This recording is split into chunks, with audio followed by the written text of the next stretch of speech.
শীতের মরশুম আর বাঙালি ঘরে পিঠে হবে না, তাই কি হতে পারে? আজকে আমরা বানিয়ে নিয়েছি পাটিসাপটা। আর এখানে দেখিয়ে দিচ্ছি পুরটা কিভাবে রেডি করলাম। নারকেল, নলেন গুড়ের পাটালি আর একটু মাখা সন্দেশ।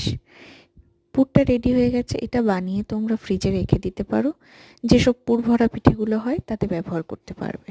এবার তাওয়ার মধ্যে অল্প একটু সাদা তেল অথবা ঘি একটু ব্রাশ করে দেওয়া হলো। ব্রাশ না, এটা একদম যেটা অথেন্টিক প্রসেস সেটা দিয়েই করা হয়েছে, বেগুনের যে বোটার অংশটা সেটা দিয়ে।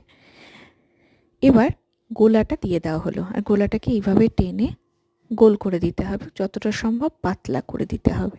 এটা তোমরা তোমাদের প্রয়োজন মতন যে জিনিসের দ্বারা টানতে পারো সেটা করতে পারো। আমরা এই জিনিসটা ব্যবহার করেছি, সিম কার্ডের যে বড় অংশটা সেটা।